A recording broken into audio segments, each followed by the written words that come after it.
Hare Krishna, good morning, my dear Prabhus and dear Matajis. Magandang umaga, and thank you for joining our morning Japa session. Yan, si Johnny nag-Japa walk pa. Hare Krishna, ingat dyan. Hare Krishna, my dear Prabhus, Radhanath Prabhu, and Navadip Chandra Prabhu. Miss ko na kayo makasama physically, pero online muna tayo ngayon. Yan. Quarantine is life. And yes, as we know it, we should always be in the proper mood in studying the Srimad Bhagavatam, in the mood of request, in the mood of humility.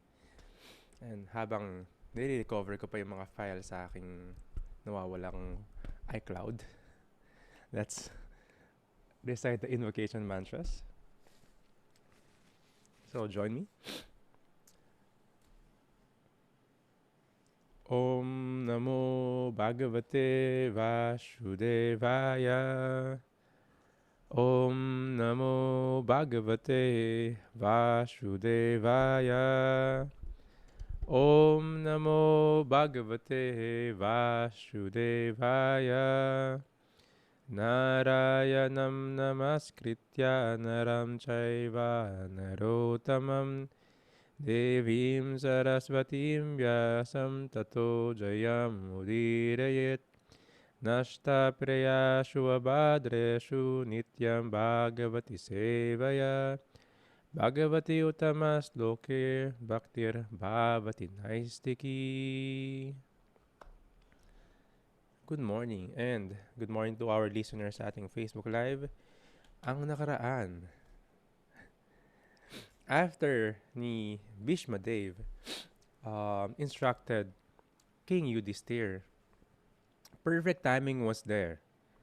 He is in the right place, and the perfect time was there, by his own will, surrounded by saintly persons, surrounded by great personalities, as well as the Supreme Personality of Godhead, Shri Krishna. With this vision, he is praying now. Tuminto na siya mag-instruct kay Yudhisthira. Now, we are entering the art of dying. It will be a part 1 kasi it will be long verses, series of verses. So today will be part 1 out of 2 ng ating art of dying. So kakaiba talaga to kasi art, ibig sabihin, there's a lot of factors to consider at the same time, different kind of elements to add para mabuo tong art of dying na to. Nauna na tayo dun sa place, nauna na tayo dun sa time, nauna na tayo dun sa sound consciousness niya. Ngayon, paano siya magdadasal? Hare Krishna, Navadip Chandra Prabhu and Radhanath Prabhu. Magandang umaga. Good morning, Hare Krishna. Yes. Nice to be here again with you. So we start to read text number 32. Yeah. So ito na yung umpisa ng actual prayers ni grandsire, great hero, Bhishma Dev. Yeah. So let's hear what he said in text number 32. Bhishma Dev said, "Let me now invest my thinking, feeling, and willing, which were so long engaged in different subjects and occupational duties, in the all-powerful Lord Sri Krishna. He is always self-satisfied, but sometimes, being the leader of the devotees, he enjoys transcendental pleasure by descending on the material world, although from him only the material world is created." Hare Krishna. So, we're hearing from a Mahajan, grandsire, beloved grandfather, decorated hero of the Mahabharata in our story, grandfather Bhishma Dev. And of course, being a Mahajan, as we have heard so many times, this ordinary person is a authority in religious principles, in spirituality. And nasa deathbed na siya, and he's stating, we're hearing his words on how to concentrate the mind. And at that moment, what he would like to invest his attention. Sabi dito ni Srila Prabhupada yung sa thinking, feeling, and willing. This three processes ng ano ng ng mind, ng working of the mind is thinking, feeling, and willing. So, of course, si Bhishma Dev, dahil sa napakaraming life experiences niya, no? And he has a very special relationship kay Krishna. And sa lahat ng mga relationships niya, he's a special devotee, and also he has a very special relationship with Krishna. Kasi nga if we study the story, the Mahabharata, especially dun sa fight, yung moment na gusto siyang, personally Krishna wants to finish him kumbaga sana sa fight. And you can see that, if we can see that picture, that very wonderful, ferocious picture, si Krishna na galit, and he's ready to, parang tatapon niya yung wheel ng chariot na supposedly parang chakra yan. Sinsyo ni Radha Charanbabu. Yung picture na yan, is very special to see, because sabi nga din i-describe ng ating mga acharyas, the way na nagre-react si Grandfather Bhishma Dev there is actually not resisting. Hindi siya nagre-resist. He's actually welcoming this action of Lord Krishna. Krishna is very angry. Diba? Parang sabi niya, this is my Lord, he's very angry at me. Come on, Lord, parang finish me. Ganun. So he's welcoming it, he's not resisting. This is the mentality of the devotees. Whatever Krishna wants to do with me, I will accept it. I will embrace it. Parang ganun. So, tapos makikita rin natin si Bhishma Dev, di ba? So, si Krishna is very reciprocal. And dinidescribe na si Bhishma Dev when he was throwing arrows at Arjuna, and sometimes natatamaan din si Krishna.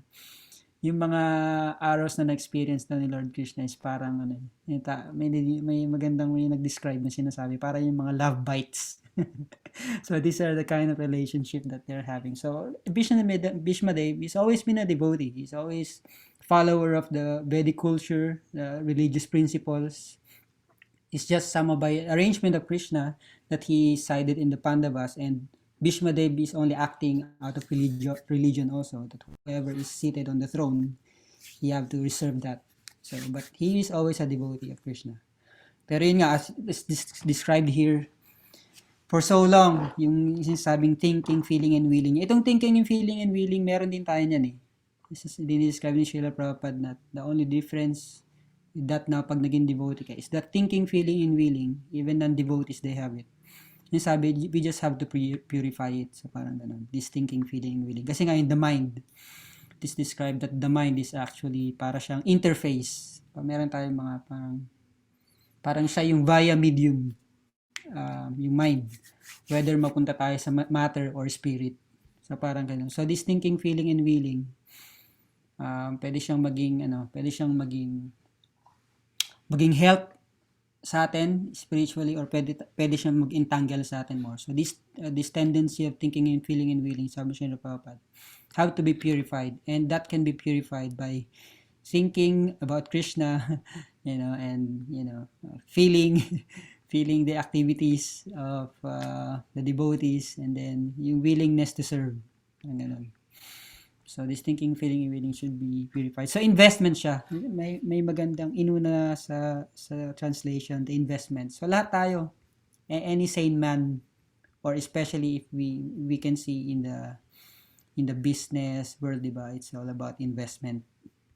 And sometimes people invest in people also, parang ganun. So investment is something na dapat gawin ng lahat eh, parang ganun. Or at least somebody na intelligent enough to understand that investment is a good thing. So tayo, nag-invest tayo para sa buhay natin. May mga insurances tayong pinapasok, or sa business may mga ventures tayong may mga business ventures tayong pinapasok. This is all investment.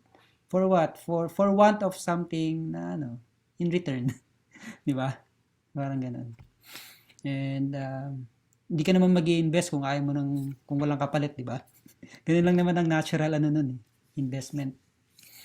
Kasi syempre gusto mo may kapalit yan, may return yan, may high return yan. So parang ganun.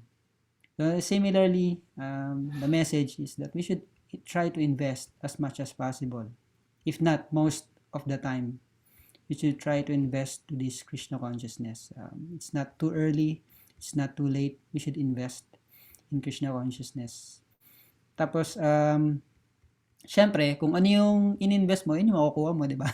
Parang if invest so much in the material activities, in these material dealings, then that's what you get.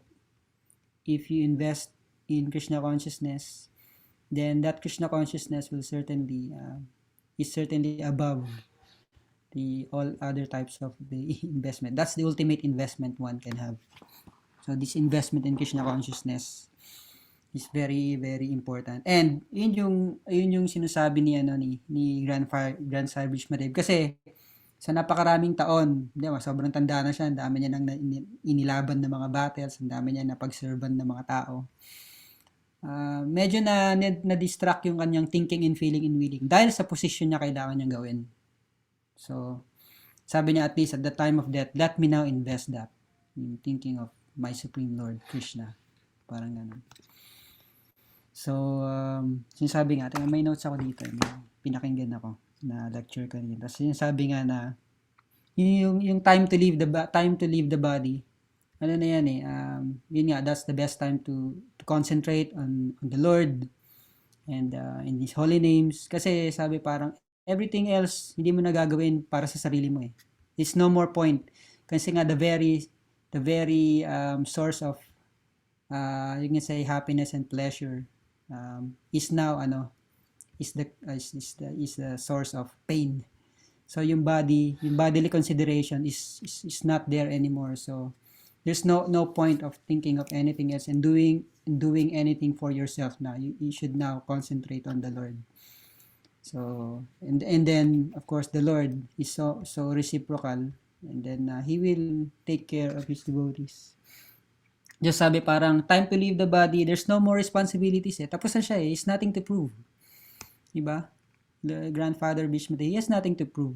Diba? Lahat na ginawa niya para sa society, para sa kingdom, para sa kanyang mga grandsons and subjects. Ginawa niya na lahat. He has nothing to prove. He is the greatest parang grandfather, teacher. Diba? He has nothing to prove. So no more drama, sabi nga parang no more drama, parang after ng lahat ng mga nangyayari sa buhay, wala nang drama, tapos na.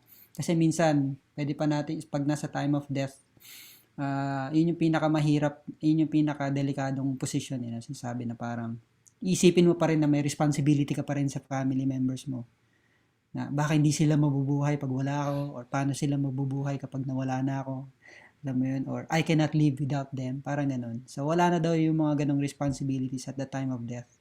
Ano na siya, null, or it's nonsensical na to think about that. So but still, because of unfortunate situations, pwedeng ganun na mangyari. So sabi, kung ano daw yung nasa consciousness mo at the time of death, you will go back. Parang in-explain nga, if you think that you cannot live or they cannot live without you, then certainly you might have to go back and live with them again. Because that's what you're thinking, di ba? Parang ganun. So that is sad. So that is the most unfortunate situation. But the devotee, sabi, the devotee should now, at the time of death, should not think of anything else. No more responsibilities, no more drama sa material na buhay and sa lahat ng mga responsibilities. Krishna is the only object of the senses at that time, supposedly. Tapos as sinasabi, sa time of death may tanong kay Srila Prabhupada na parang, in the practice of Krishna consciousness, how do you feel? Parang ganun, how do you feel? Just in general. And ang sagot ni Srila Prabhupada is very simple, sabi niya, I have no fear. Sabi ni Srila Prabhupada, I have no fear. That is the natural, na parang return ng investment mo sa Krishna consciousness is you have no fear. Especially that fear of dying. Actually, you prepare for it. So, parang ganun. So, this art of dying is actually the art of not fearing death. Is the art of welcoming death and preparing for death. So, if this Krishna consciousness saves us from that fear, the fear of death, at the time of death, di ba? So, really, kung anong in-invest natin sa buhay natin, yun yung makukuha natin. So, now that we have come in contact in this Krishna consciousness, we should invest more and more, practice more and more. Because at the time of death, who knows what's really gonna happen? Are we conscious? Are we lucky enough to be surrounded by devotees, or are we not? Diba? Then that test will kick in, and then your yung instinct mo as a devotee dapat papalo na si Krishna na lang yung may isip mo. So we have to invest more in Krishna consciousness. So yun lang muna yung share natin sa text number 32. And I believe Navadip Chandra Prabhu will say, if you want to share something also regarding this verse before you continue to the next one. Thank you. Thank you very much, Radhanath Prabhu, and good morning, everyone. So, ayun nga, yung mga sinabi ni Radhanath Prabhu is, ni-reveal niya yung mind ni Bhishma Dev, and also yung, ni Krishna, yung purpose ni Krishna. And one of the purpose ni Krishna nga is, to protect his devotee. Yun nga, yung yung chariot. Yung Sudarshan pala, yung wheel ng chariot. Kumbaga, hindi naman talaga siya dapat lalaban eh. Vow niya nga ni Krishna na hindi lalaban. Pero gaano siya kaano sa devotee niya is para ma-fulfill lang yung gusto actually ni Bhishma Dev. I-break niya yung sarili niyang vow ni Krishna para lang ma-fulfill yung desire ni Bhishma Dev na lalaban siya, mapilitan siya lumaban. And also, at the same time, mapufulfill niya rin na ipoprotect niya yung devotee niya na si Arjuna. So, yun. And sabi nga dito sa text 33, Sri Krishna is the intimate friend of Arjuna. He has appeared on this earth in his transcendental body, which resembles the bluish color of tamal tree. His body attracts everyone in the three planetary system, upper, middle, and lower. His glittering yellow dress and his lotus face covered with paintings of sandalwood pulp be the object of my attraction, and may I not desire fruitive results. Yung una muna dito is Sri Krishna is the intimate friend of Arjuna. Sabi dito ni Prabhupada sa purport is Bhishma Dev takes this opportunity to address the Lord as Vijaya Shaki or friend of Arjuna because the Lord is pleased when he is addressed conjoined with his devotees who are related with him in different transcendental humors. So, ang point doon is, yun nga, si Krishna laging, laging gusto niya, related siya sa devotees niya. Napipili siya pag ina-address siya na related siya sa devotee niya. Kaya kung makikita natin, actually sa deity worship, actually hindi nag-iisa si Krishna, lagi may kasama. Kunyari, pag in-address siya ng Govinda, okay, mag-isa siya doon, pero mayroon siyang cow, lover of cow, Govinda. O kaya, Yashodanandana, or the beloved son of Mother Yashoda, or Vasudevaya, or the son of Vasudev. Laging meron siyang kasama sa deity worship, or Radha and Krishna, or Krishna Balaram. Jagannath Baladev Subhadra. Lagi siyang may kasama, hindi siya nag-iisa. Yun yung ano ng ISKCON sa deity worship. So, in that way, yun naman ang lagi niyang purpose is to please his devotee. Laging related siya sa devotees niya. And then, he appeared on this earth in this transcendental body. So, ayun nga, one of the purpose na nag-appear siya sa earth, pwede naman manahimik na lang siya dun sa spiritual world at mas maraming pure devotee doon, mga gopis, mga gopas, mga cowherd boys and mga cowherd ladies na sobrang wala tayo sa kalingkingan ng pagiging devoted nila.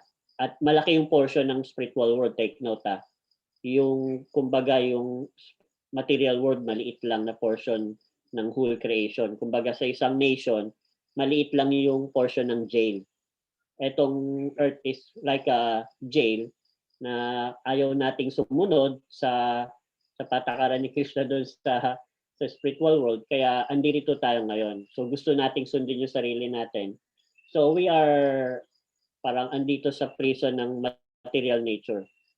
Susunod pa rin tayo sa ano niya, sa law of nature niya. Sumusunod pa rin tayo indirectly. But for our own self-satisfaction, ganun. Pero ito nga, pinag-aaralan natin na yun pala yung position natin ngayon na hindi pala dapat ganun. So pinag-aaralan natin ibalik yung relationship natin kay Krishna through hearing this Srimad Bhagavatam, chanting His holy name, chanting His glories. So in order for us to revive our relationship to Krishna. So yun nga, yung tamal tree, nabanggit yan kasi yung kulay ng tamal tree is bluish. So actually, may kanya-kanya silang representation ng mga tree. Kunyari si Shrimati Radharani is Kadamba tree. Si Lord Chaitanya is pinanganak siya sa ilalim ng neem tree. Ayan. So marami pang iba mga representation nila. So yung mga gopis pag nakikita yung tamal tree, naisip nila si Krishna agad. Kasi kakulay nga yung tree. And his bodily attracts everyone in the three planetary system. So upper is heavenly planet, middle is earth, and lower is the hellish planet. Pero kung makikita mo, sinabi pa rin dito ni sino to? Ni Bhishma Dev. He has appeared on earth in his pinili niya yung middle planetary system. Kasi actually, dito nga lang yung parang dualities. Mabibigyan ka ng choice dito na either you accept Krishna or not. Good, bad, hot, cold. So, si Krishna lagi tayong binibigyan ng choices. Hindi tayo ginagawang robot na, dahil ito ang constitutional position mo, ito yung dapat mong gawin. I-magic ko na susunod ka na lang sa akin. Walang love doon. So, hindi siya voluntary. So, laging binibigyan tayo ng choice. Here is all the cards, lay the cards and all. It's up to you to choose if you will come back to me or not. So, laging my choice. May his glittering yellow dress and his lotus face, covered with the paintings of sandalwood pulp, be the object of my attraction. Makita natin, sandalwood. Wood yun tapos kinakaskas ng ganyan, magiging pulp, magiging paste siya. Parang wala naman siyang wala naman, parang di naman, kung titignan mo kung nagadgad na or paste na, hindi naman siya ganun kaganda pero pag nilagay kay Krishna, gumaganda yung sandalwood at maganda rin na lalo si Krishna. So, and then yung purpose ng sandalwood na yun, nakakapag-cool yun ng head. And napakabango niya. Actually, narinig ko na sa lahat ng perfume company, sandalwood yung pinaka-base. Yung ginagamit nila. And sabi niya nga, I may not desire fruitive result. Kung makikita natin, nagagasgas na natin yung yung fruitive result na, ay yung fruitive activity na word eh. Pero ano bang means natin ng fruitive activity? Pag sinabi fruitive activity, ano yun eh? Selfish. Fruitive nga eh. I will do something na fruitful sa akin. Laging papatoward sa akin. Na, kumbaga, selfish activity nga. Sabi, I may not desire fruitive result, sabi ni Bishma Dave. So, pinofocus niya talaga yung yung attention niya, yung meditation niya, yung sarili niya doon kay Krishna. Lahat ng glories ni Krishna. And take note, wag na sana, hinihiling niya na wag na sana ako makaisip ng desire na para sa akin, para sa ano ko. Kumbaga parang minsan anuhin natin, oh Krishna, I'm doing this for me to save, for me to have salvation. Hindi pa rin eh, iniisip pa rin natin yung sarili natin eh. Pero si Bhishma Dev, um, ang point lang niya is lahat ng glories lang, nakatutok lang doon. Kumbaga parang walang reservation sa akin. So, in that way, yun nga eh, tinuturuan tayo ni Bhishma Dev paano ano ba talaga yung genuine love o ano ba talaga yung genuine Krishna consciousness na kaya ka ba ako nagcha-chant para pambura ng kasalanan ko? Kaya ba ako nag-iikadasi para pambura rin ng kasalanan ko? Or kaya ko ba ginagawa to kasi takot lang ako sa fire of hell? So, i-scrutinize natin yung heart natin na ano ba talaga tong purpose ng ginagawa ko into sa consciousness. So, eto, sobrang napaka swerte natin. Kasi nakakarinig tayo ng ganito na, ako personally, na-check pala yung yung desire ko o na-check pala yung heart ko. Pagka i-compare ko dun sa mga pure devotee ni Krishna na, yung pala yung tama, hindi pala tama yung ko. Kala ko tama na yung ginagawa ko, nagsuserve na nga ako eh. Hindi lang pala pang purify, kundi ang main point talaga is gusto nating ibalik yung relationship natin kay Krishna. So yun lang yung main point. Kasi yun yung everlasting. Hindi siya temporary. And kung hindi man tayo mag-succeed, itutuloy pa rin natin yun. Hindi siya mawawala. So, yun muna for now. Napakaganda. Thank you very much. Gusto ko yung sinashare ni Radnath Prabhu sa akin na Navadip Chandra Prabhu. It is actually an investment sa ano yung lagi mong iniisip. Ano yung palagi natin iniisip. The thinking, willing, and feeling. Pag palagi mo siya iniisip, andyan na yun, no? Willing mo to do. Tapos hanggang maramdaman mo na siya. Na kailangan mo na talagang gawin. And the sharing that regarding yung pag mamamatay ka na wala ka ng reservation, wala ka ng ibang iniisip. Diba? Alam, iniisip mo pa yung kamag-anak mo, saka yung mga kailangan mong alagaan sila. Kahit wala tayo dito, mangyayari yung services natin. Tutuloy pa rin yung mundo. Diba? Us thinking na tayo yung sentro ng universe na to. Pag nawala ako dito, paano na yung department na to? Paano na yung trabaho? Paano na yung mabubuhay sila? Tuloy-tuloy pa rin yung mundo kahit wala tayo. Diba? Unless parang habang mamamatay ka, tapos may malaking kayamanan, tapos iniisip mo, mga kamag-anak ko, mga mahal ko sa buhay, marami akong kayamanan na tinago. Nasa, tapos namatay ka bigla, no? Hindi mo nasabi kung saan. Terrible. Kung nangyari yun, grabe yung comedy at the same time, Q-horror. Hindi niya nasabi, tapos namatay siya. Tapos may kayamanan siya. Anyway, yung thinking nga, yung ibig sabihin no, asan ka? Wala na on the verge of dying. Di ba? Hindi ka pa rin ba nag-live in the moment?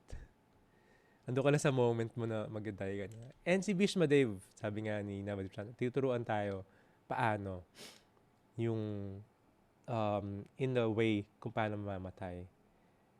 And yeah, thinking. Sabi ni Bhishma Dev, okay, gusto kong isipin si Krishna. Now, let my mind go unto Shri Krishna. Ito yon. On the battlefield where Shri Krishna attended Arjuna out of friendship. This text number 34 na. The flowing hair of Lord Krishna turned ashen due to the dust raised by the hoofs and of the horses. And because of his labor, beads of sweats wetted his face. All these decorations, intensified by the wounds dealt by my sharp arrows, were enjoyed by him. Let my mind thus go unto Shri Krishna. Pinupuntahan na niya. Minimeditate na niya. This happened just recently, few days ago lang neto. Pero ito yung mga grabing intense na na interaction niya kay Krishna in the battlefield. Tapos yung meditation niya, grabe may mga wounds si Krishna. Tapos nag-enjoy daw si Krishna nun. Tapos ayun yung minimeditate niya. Buti sinabi ni Radhanat yung analogy na love bites niya. Parang di bagay pag ako nag-explain eh. Pero parang gano'n. Hindi siya ibig sabihin galit ka. Like yung kakainin mo or like an intruder na animal na kakagatin. No? The love bites nga daw yung like fiancé and all. It is pleasurable. Ganon yung relationship, ganon tinitignan. And in-explain ni Vishwanath Chakrabarti Thakur yung feeling ni Krishna sa ni Vishmadev while on the battlefield habang nangyayari to. So yung nasa wheel na yon, ito yung minimeditate ni parang ito, yan. Ito yung minimeditate ni Grandfather Bhishma, yung moment na to. Na si Krishna is like the dark clouds. Tapos may mga rose petal doon.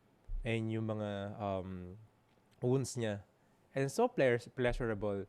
This actually bewildered and hanggang ngayon, bewilders the mind ng mga atheist. Oh, teka lang, bakit yung Diyos may sugat? Pinana siya talaga, tapos tumudugo. Kala ko ba, so tao lang talaga siya. No, this is actually Krishna's covering for this kind of people kasi hindi talaga sila maka-enter in the pastime, in understanding and realization kay Krishna. In the scriptures, it was mentioned, tayo, dehinos min yatadehe, we are embodied soul, dehino, naka-embody tayo. Soul, embodied soul. So, merong tayong covering na body, which is material. The soul is spiritual. Si Krishna, hindi. Si Krishna, yung skin niya, yung body niya, lahat na meron siya is spiritual. So again, sabi rin sa Bhagavad Gita, the soul cannot be burned by fire, moistened by water, by any weapon, hindi siya pwede masira. So si Krishna, pure soul siya, pure supreme soul siya, spiritual body rin siya. So hindi talaga nasusugatan yung body niya. It is just for the pleasure din ni Bhishmadev sa kanong mga devotees. Actually, yung pana daw na in-offer ni Bhishmadev is just like an offering of flowers. Sa dito worship, yan, diba may offering tayo ng flowers kay Krishna. Same daw yon. Pero in the context ng battlefield, ayun yung offering niya. Just like Arjuna, bago mag-start yung war, nagpana muna siya. Tapos, hindi niya pinapatama sa mga grandfather niya, sa mga teacher niya. Yung pana niya magka-flay flat dun sa harapan. Ayun yung symbolism na nagadandavat siya dun sa mga teacher niya. No? Pero yung next na pana niya, ipapatama na niya. Kasi that's the start of the war. So, ganun yung kay Bhishmadev. Pinana niya si Krishna. Tapos, si Krishna, it seems lang na may blood. Pero si Krishna daw nag-enjoy na yon. Ine-enjoy niya yung ganong relationship nila. And this is very intimate. And this is very, how they call it, grabing relationship ni Bhishmadev. In the Bhagavad Gita, yung mga meditation yoga philosophy, first assignment natin yan, yung 5 rasas. Yung 5 na relationship kay Krishna. Si Bhishmadev andun sa position where he is in the servitorship relationship kay Krishna. Although older siya, like lolo siya, pero ayun yung relationship niya. So even in the battlefield, iba-ibang relationship nandun. Siyempre si Arjuna is a friendship. Si Bhishmadev ito. And the rest of this prayers ni Bhishmadev, ina-explain niya, dinidissect niya kung paano yung meditation niya kay Krishna. Let my thinking be on Krishna. And in this pastime, sobrang ina-enjoy niya to. He wants to fix this, his mind. Sabi niya sa last sentence ni Krishna, the Lord enjoyed the wounds created by his great devotee Bhishmadev. And because Bhishmadev is a great devotee in the chivalrous relation, he fixes up his mind on Krishna in that wounded condition. Sobrang intimate. Sobrang grabe yung relationship nila. Text number 35, Prabhu. Hare Krishna. You know, before I read the text number 35, gusto ko lang i-share, no?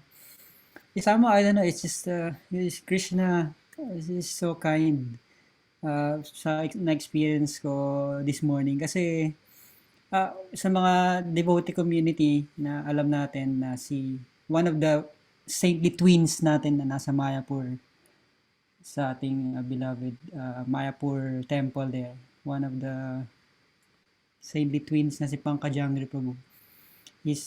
They are the revered, dear pujaris of our lordships there sa temple na yun. And one of them, sa twins, si Pankajangri Prabhu, is being transported to Calcutta because anyway, he contracted COVID and now the lungs is a little bit in a messy situation, so nag-move sila sa Calcutta. No? And it's just somehow by Krishna's arrangement, I was looking for a class about this particular verse na binasa ko nung una, yung text number 32. And actually, siya yung lumabas. Siya yung lumabas sa lecture na pinapakinggan ko. I thought that was just a nice Krishna's reciprocation na mas ma-focus ako mag-send ng prayers and good wishes para kay Prabhu kasi nga medyo kailangan niya ng intensive care dahil sa naranasan niya with COVID. So, parang para sa akin, by hearing him, by his words and remembering him, and mas na-intensify yung prayers na gusto kong i-send para sa kanya, and we hope na maka-recover siya swiftly and nicely because he's one of the, kung mabasa natin yung story ng kapatid na yun and how they dedicated their lives sa service sa kay Prabhupada and sa temple, it's very inspiring. Ilang years yun na sila doon? For now, 30 plus years na ba sila? Navadip Chandra Prabhu might know more, but practically they gave their whole life for this movement. 70s pa sila nandun eh. Tapos wala nga silang plano, sinabi lang na mag-stay sila doon. So hindi pa sila nakabalik yata ng London, pero nakapunta na sila ng ibang bansa to do the Sankirtan.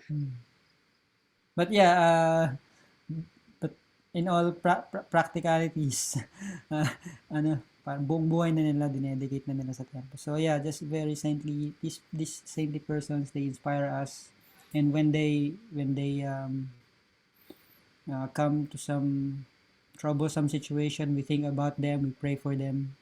And yeah, I just thought that what happened this morning was somehow Krishna's grace, Krishna's arrangement that I can really meditate for Prabhu's good health and well-being. So yeah, it was just a nice arrangement. So basahin natin yung text number 35. And mind you, yung pinag-usapan natin dito is the art of dying. So kanina parang napapaisip ako, Krishna, kukunin mo na ba siya? O, ano bang nangyayari dito? Parang ganun, wild yung mind ko kanina eh. Although parang thankful ako na nakikinig ako sa kanya. And is it, parang, hindi ba ito parang premonition sa akin? Sana wag naman. Pero he's talking about, the art of dying kasi dinidescribe niya nga yung prayers ni Bhishmadev. Parang, anyway. Text number 35. In obedience to the command of his friend, Lord Shri Krishna entered the arena of the battlefield of Kurukshetra between the soldiers of Arjuna and Duryodhana. And while there, he shortened the lifespans of the opposite party by his merciful glance. This was done simply by his looking at the enemy. Let my mind be fixed upon that Krishna. So, ang galing ng mga prayers ni Bhishma Dev na makikita mo gaano kadetalyado yung mga nakikita niya, yung mga na-experience niya recently sa battle, kung ano yung mga nangyari, like yung sa binasa ni Radhacharan mo, very detailed eh. Nakita niya pa yung beads of sweat na lumalabas sa ano ni Krishna dahil pagod na.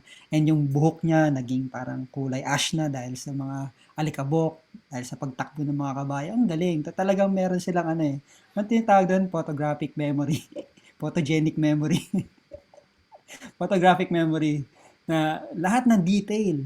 Talagang ano, nakikita nila. And dinidescribe mo, sabi nga, yung mga blood splatter na yon, may nagde-describe pa na isang acharya na actually those are parang mga chandan daw actually yun eh, or gopi dots in that transcendental pastime. Na si Krishna is enjoying, he's wonderfully and gracefully accepting yung mga blood splatter na yun. Like if someone is decorating him with those gopi dots, yung mga nilalagay kay Krishna ng pampabeauty na gano'n.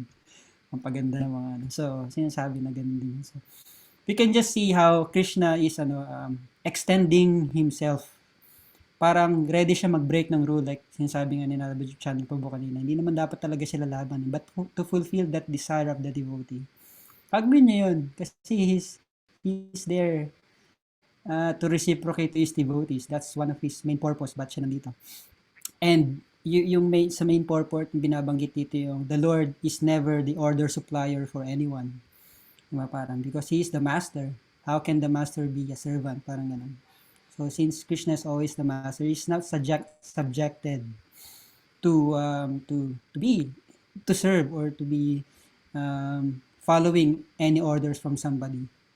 But sabi ni Srila Prabhupada, may binigay siyang example na just like a father is pleased to carry out the order of his small child. So this is the example na binigay ni Srila Prabhupada, that Krishna is like a father, will be the order carrier for his pure devotees, not just anybody. For his pure devotees, his eternal and very confidential friends and associates, then Krishna becomes like that. We also heard about how Krishna was bounded by the love of his mother Yashoda. So Krishna ina-extend niya yung sarili niya, or kumbaga sa dina-downgrade niya yung sarili niya just to reciprocate to the desire of his devotees. And yun yung ina-explain dito na binibigay na example na naman ni Bhishma Dev na nakita niya how Krishna immediately followed the order ni Arjuna. Nire-remind niya yun. Inaano niya, pinipicture niya sa mind niya. Ang galing na meditation niya, talagang sharp. And HD. HD. Baka 3D nga eh. 3D. 3D yung lumalabas sa mind niya. Super na detail na. Yun yung nakita niya raw na nag-order si Arjuna. Please, Senayor Ubayor Madye. Di ba? May verse na gano'n. Please, send this chariot in the middle of the battlefield. I want to see. Parang gano'n. Sino yung mga makakalabang ko. And immediately nakita daw ni Bhishma Dev na si Krishna immediately drove the chariot, follow the order of his friend. Sabi niya, of his friend. So very significant yung term na ginamit dito ni Bhishma Dev na friend. And sabi ni Srila Prabhupada, because that's when Krishna really shows his very loving exchanges to his devotees. Only to his friend. Only to his very, you can say, confidential associates. And Krishna becomes the friend. Otherwise, he is always the Supreme Lord. How can the Supreme Lord be, somebody who's equal to someone? No, if you're the Supreme, you're supposed to be the topmost, diba? Nothing is equal to or greater than you. You're the Supreme. Then how come he is described here as a friend?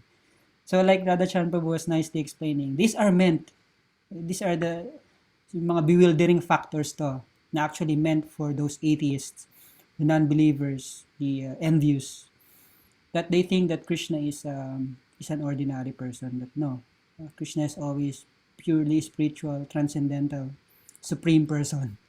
So, and being that, to extend his love, to show his love for his devotees, he becomes the order supplier. Otherwise, it's not possible.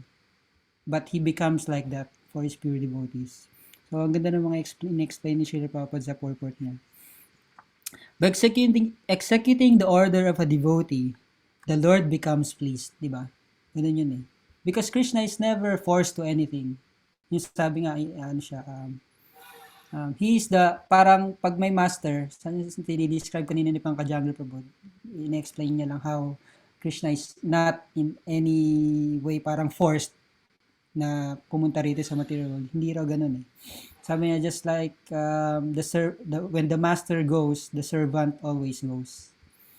So, parang ganun. So, si Krishna, nung bumaba siya rito sa material world to execute the wonderful pastimes. So, lahat yan actually, lahat ng demigods, nagbabaan. And in fact, lahat ng mga nasa battlefield, hindi yan mga ordinary persons. They're, mga actors lahat yung mga yan.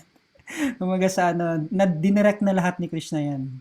And yung mga yan, mga demigods, sa buong, mga buong creation, nagbabaan sila para mag-participate sa pastimes ni Krishna. So, he's not subjected, he's not forced to anything. So, parang sinasabi na he becomes pleased kasi he acts on his own will. Walang pumipilit sa kanyang maggawa ng anything. Walang force, walang anything. Lahat yon dahil gusto niya mangyari. And gusto niya mangyari is to have this transcendental loving relationship and exchanges with his devotees. So, di ba? Kaya sinasabi ni Srila Prabhupada sa end ng purport, the Lord does no wrong in any circumstances because He's absolute, all good at all times. So, a devotee should really understand this na sometimes may mga pwede tayong mag-question, bakit parang nakikita natin but parang partial siya kala Arjuna. Kasi lagi may favor nasa kanila.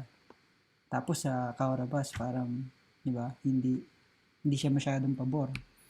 So parang ina-explain ni Pankajangri Prabhu kanina na nung si Krishna parang sa atin dito sa material world, sabi niya okay, I'm playing in-explain niya paano hindi siya partial.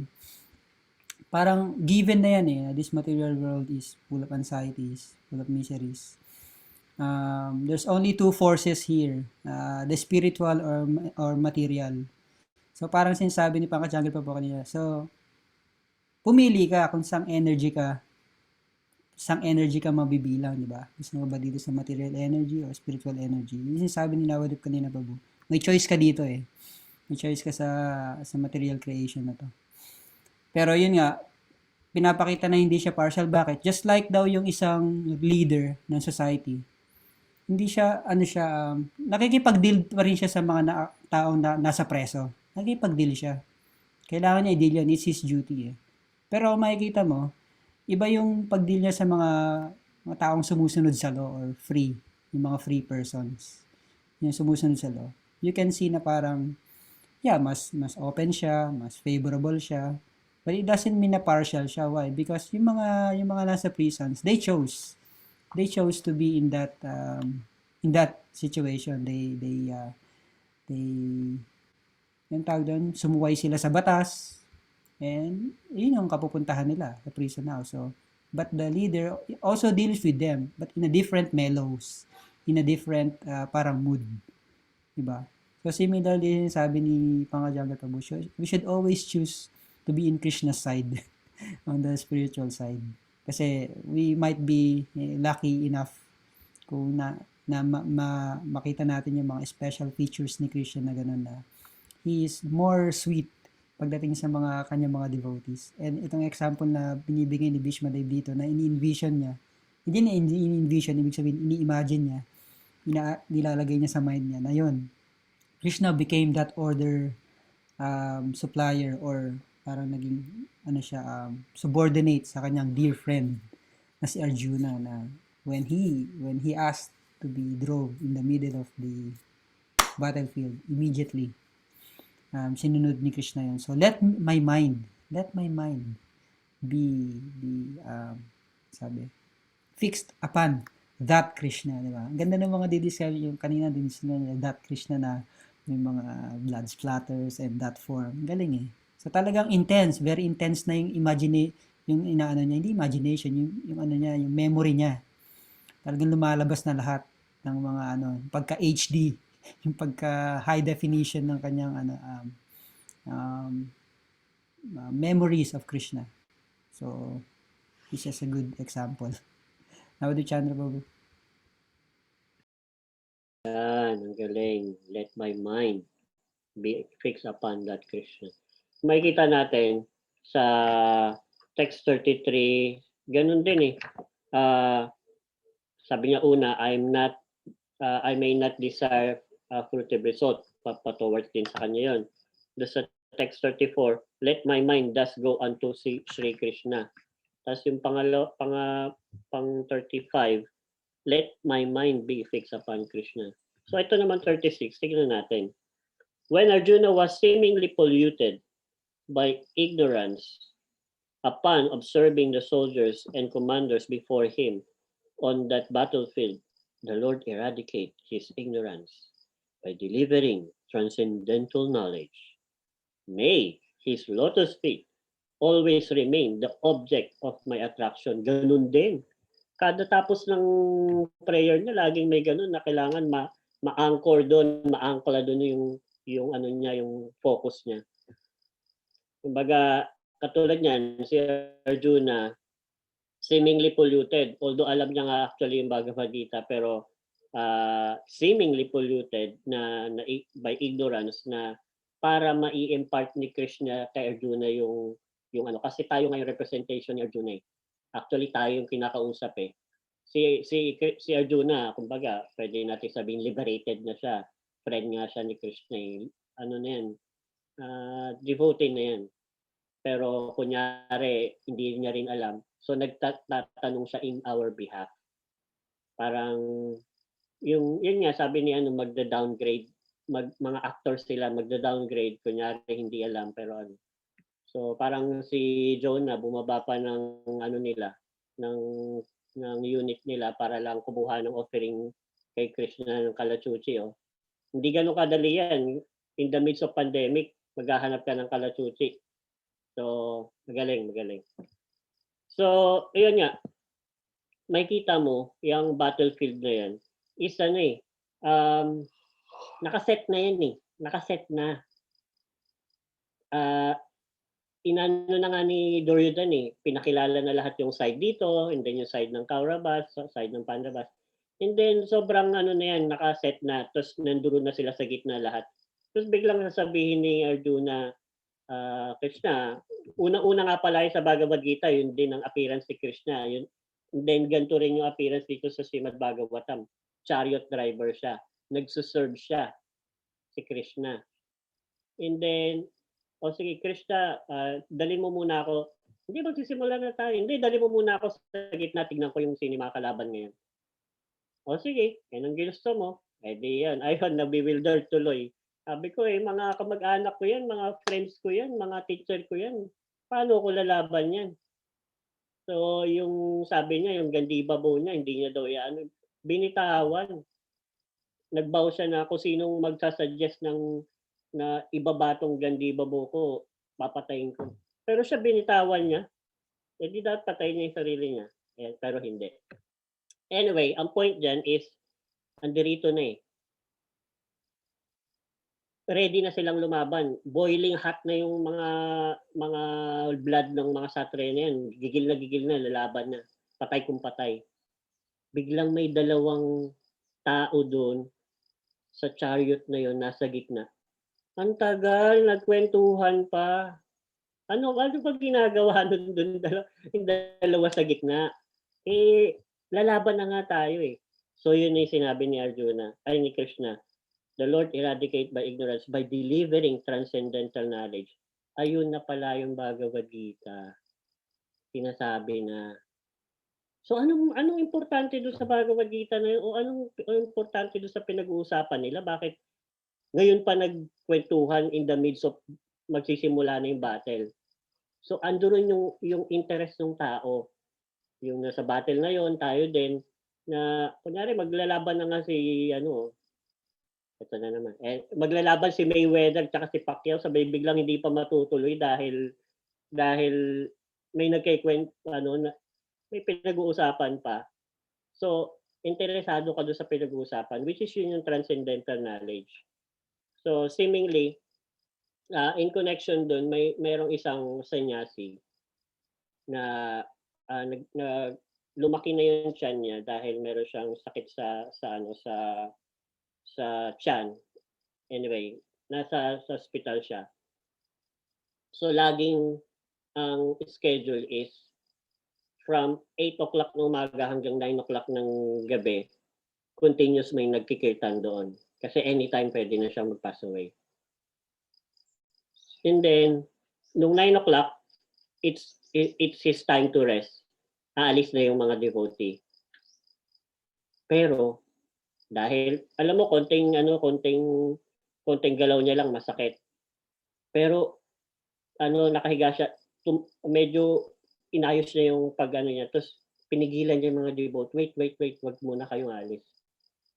So sabing gano'n, hindi siya nagpatulong yung i-recline yung bed na pag hindi. Sarili lang niya. And alam ng mga devotee masakit yun. And then, kumbaga parang kanina pa sila nandoon nakikirtan, pero ba't di mo na sila papaalisin? Anong mahalaga doon sa sasabihin niya? Na kinalimutan niya yung sakit ng yung nararamdaman niya basta mapigilan lang yung devotee at may gusto siyang sabihin. Tapos, nag-lecture siya.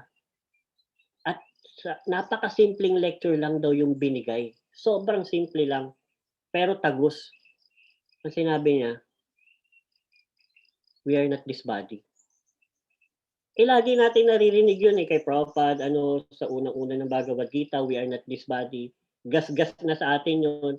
Sinasabi rin natin na we are not this body. Pero ano bang meaning sa atin nun? Ano bang, minsan, sinasabi na nga lang natin, pero wala naman ding, kumbaga, hindi pa natin nare-realize ano bang behind doon sa realization na yun, bakit mabanggit mo yung we are not this body. Pero siya, sinabi niya, simple lang, we are not this body. We are spirit soul, and the only purpose of this body is to serve Krishna. Oh, alam ko na yun. Oh, bakit? So, bakit? Pero, why yun lang yung main purpose, yun yung pinaka-purpose ng body na to, ng material body na to, is to serve Krishna. Wala nang iba, may mga pangarap pa ako sa buhay. Pero, kasi nga, at the time of death, hihiling ka kay Krishna, like yung experience ko, Krishna, please, tanggalin mo lang ako sa unfortunate situation na to. Gagamitin ko na tong body na to para sa'yo. I will do everything for you. Sa bandang huli, gagawin mo naman pala yun, hihilingin mo naman pala yun. Ba't di mo pa ginawa nung masigla ka, nung may lakas ka, ba't di mo pa ginawa? Yun naman din pala yung purpose ng body na yun. Bakit i-corner mo pa si Krishna na kung kailang deteriorated yung body, saka mo pala gagamitin, gusto mo iligtas kita. Well, anyway, thank you naman Krishna, pinagbigyan mo ko, ngayon nakaligtas. Pero yun naman talaga pala ang purpose ng gift na to, tong human body na to, which is very rare nga, alam natin very rare. Na wala nang iba Kasi kung titignan mo, kunyari ngayon, I'm very fortunate na nakasali ako dito sa reading ng Bhagavatam na to. Sayang naman, kawawa naman yung mga hindi na parang, anong ginagawa natin yung time na yun nagpapaulan na pala ng blessing. Tayo natutulog lang. Kawawa naman, di ba? Sayang naman. So, yun yung yun yung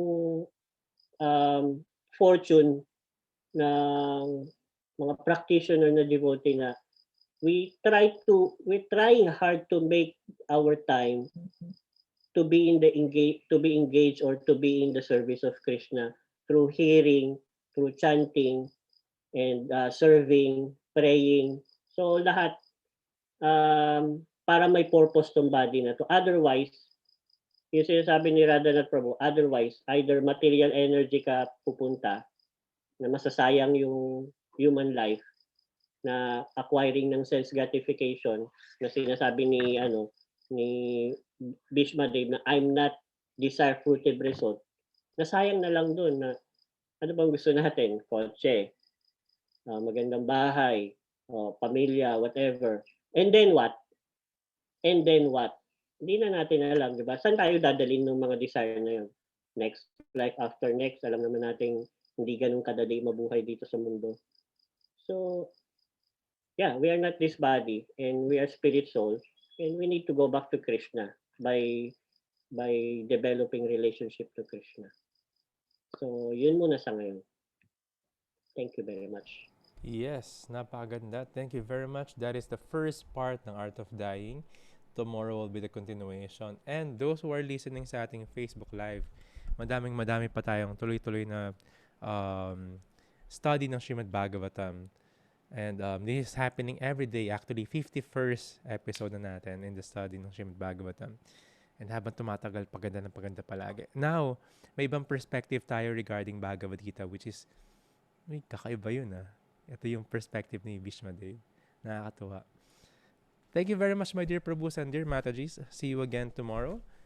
Grantara Srimad Bhagavatam ki jai. His Grace Nabadip Chandra Prabhu ki jai. Naradhanath Prabhu ki jai. Gaura Pramanande. Shri Prabhupada ki jai. Radhacharan Prabhu ki jai. Haribo. Radhanath Prabhu ki jai. Yeah, si Mother Moksha nanonood sa Facebook Live. Hare Krishna. Jai.